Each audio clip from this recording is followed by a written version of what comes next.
জুলাই সবচেয়ে বেশি সুফল ভোগে কিন্তু হয়েছে এই সরকার।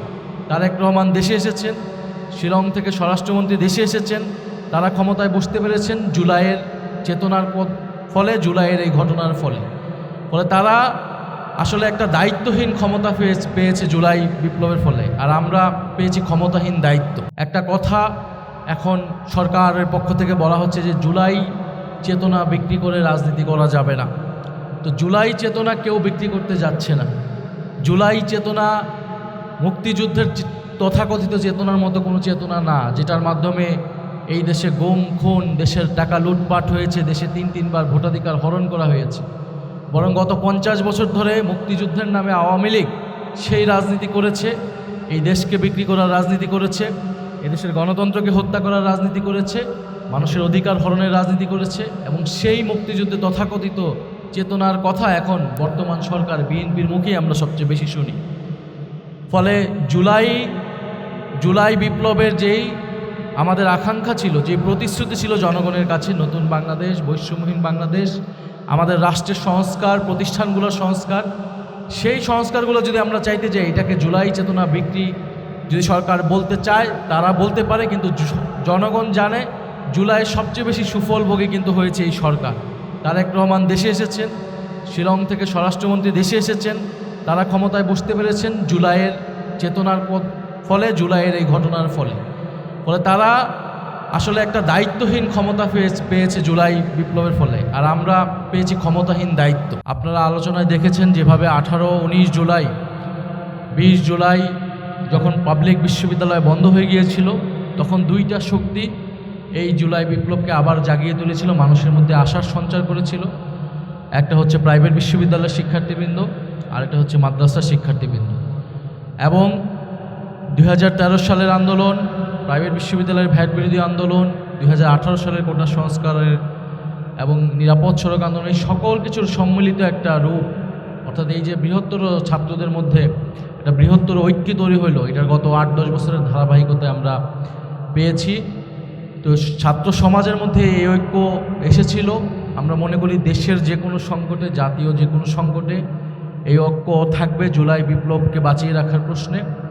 আমাদের এখানে অতিথিরাও বক্তব্য দিয়েছেন, আমাদের আলেম সমাজ, আমাদের ওলামায়ে কেরামের যে দীর্ঘ লড়াই এই ভূমিতে, এই বঙ্গের মাটিতে, সেই ব্রিটিশ বিরোধী সংগ্রাম থেকে আমাদের স্বাধীনতা সংগ্রাম সহ এদেশের সকল গণতান্ত্রিক সংগ্রামে, দেশের মানুষের পক্ষের সংগ্রামে, অধিকারের পক্ষে, শুধুমাত্র ওলামার সমাজের পক্ষের আন্দোলন না, বরং জাতীয় যে আন্দোলনগুলো ছিল সব কিছুতেই আমাদের স্বাধীনতা, সার্বভৌমত্বের আন্দোলনে আমাদের ওলামায়ে কেরামের ভূমিকা ছিল, মাদ্রাসা শিক্ষার্থীদের ভূমিকা ছিল।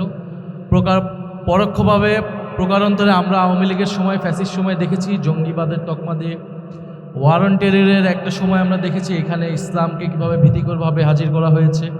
মাদ্রাসার শিক্ষার্থী, এই যে জোব্বা রক্তাক্ত হয়েছে, শুধু জুলাই বিপ্লবে নয়, গত কয়েক দশক ধরেই রক্তাক্ত হয়েছে, শুধু বাংলাদেশে নয়, পুরো পৃথিবী জুড়ে রক্তাক্ত হয়েছে ইসলাম এবং মুসলমানের পরিচয় এবং চিহ্ন হিসেবে।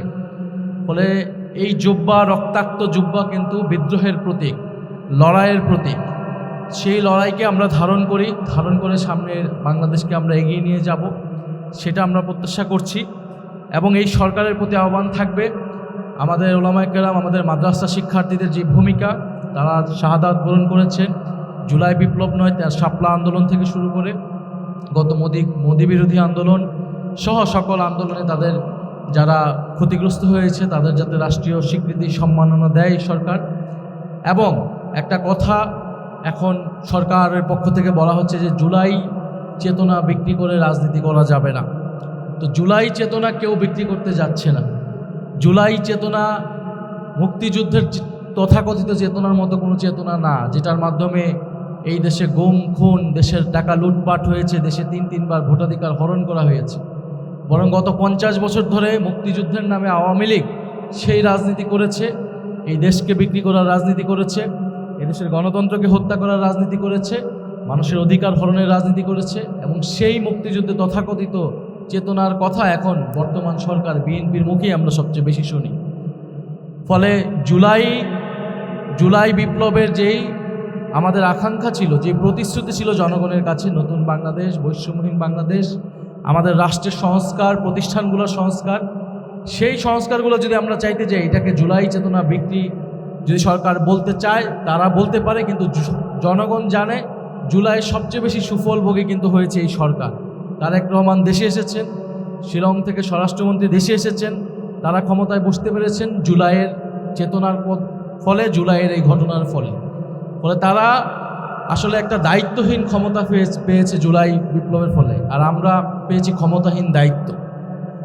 তো স্বরাষ্ট্রমন্ত্রী তিনি বলে যাচ্ছেন যে গণভোটের যে আদেশ, সেই আদেশ রাষ্ট্রপতি দিয়েছে যেটা অবৈধ। তাহলে অবৈধ আদেশ যে রাষ্ট্রপতি দেয়, সেই রাষ্ট্রপতিকে এই সরকার কেন এখনো টিকিয়ে রেখেছে? ফলে এটার যদি রাষ্ট্রপতি এই অবৈধ আদেশ, সংবিধান বিরোধী আদেশ দেয়, তাহলে রাষ্ট্রপতিকে এর জন্য শাস্তির আওতায় আনা উচিত সরকারের, কিন্তু সরকার সেটা করছে না। সরকার স্পষ্টতই দ্বিচারিতা করছে।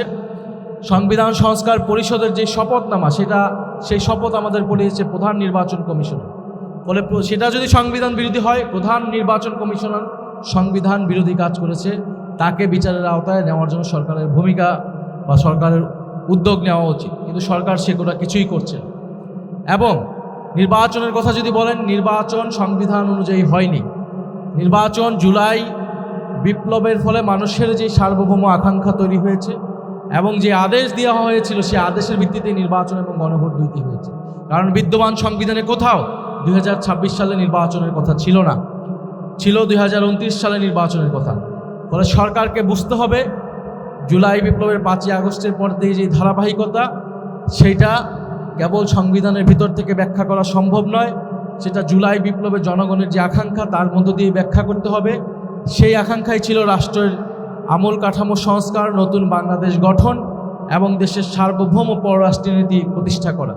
ফলে স্বরাষ্ট্রমন্ত্রী এবং বর্তমান সরকার সংবিধান সংশোধনের কমিটির নামে যেই প্রহসন করছে, সেই প্রহসন থেকে সরে এসে দ্রুত সময়ের মধ্যে গণভোটের গণরায় বাস্তবায়ন করার জন্য আমরা আহ্বান জানাচ্ছি।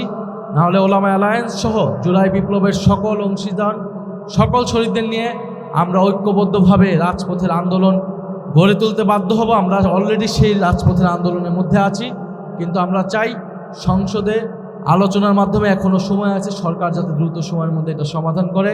আপনারা যারা আজকে উপস্থিত হয়েছেন, আপনাদের প্রতি আবারও কৃতজ্ঞতা এবং ধন্যবাদ জানাচ্ছি। আসসালামু আলাইকুম।